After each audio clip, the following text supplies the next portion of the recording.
question.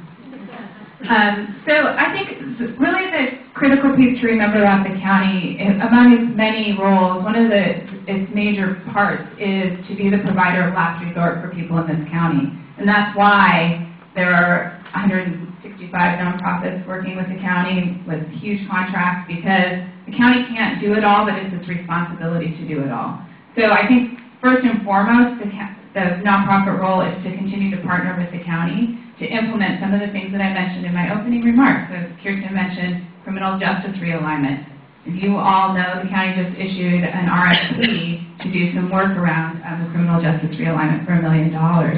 People who are in the jail need services around drug and alcohol abuse. They need literacy training. They need mental health services. And that's some of the work, preaching to the choir, of course, that we all do in our work as nonprofits. So that's one piece. And, you know, I think that there's another thing that actually the county could do, which is to work more closely with Thrive. Because this coordination, this opportunity that we have to get together as nonprofits and talk about the work that we're doing, to talk about how do we coordinate our services better, how do we make sure that we're doing the best we can for everybody across this county. I saw the president last night too, and his theme was working together. And I think that's really the piece about Thrive that's so valuable. And I think what the county should be working more closely with Thrive to make that happen, so that our partnerships with the county are stronger.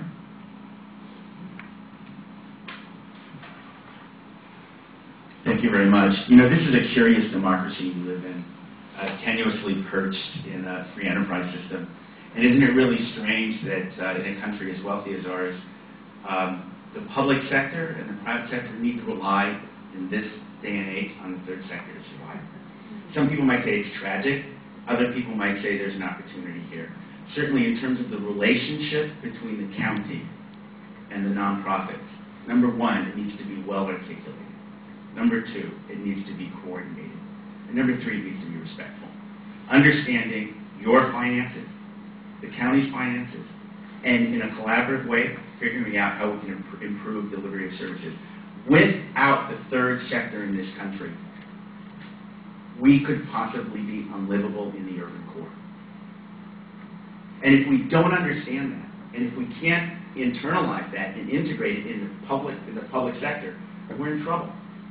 You know, you guys approximately make up 3% of the county's $1.8 billion budget. However, you probably make up potentially 6 to 7 or 8% because of the other leverage money you bring to this.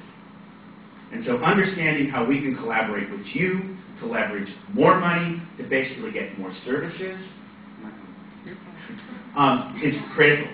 And certainly as the executive director of an organization, as a staffer, and as a member of the city council that has distributed to nonprofits while I've been on council, over $790,000 specifically to nonprofits to meet those critical needs in East Palo Alto, I will be highly vigilant on the Board of Supervisors to make sure that, number one, we can duplicate that and make sure that we are indeed meeting both our local community needs as well as the needs of the nonprofits so you guys can continue to do the great work you do. Thank you.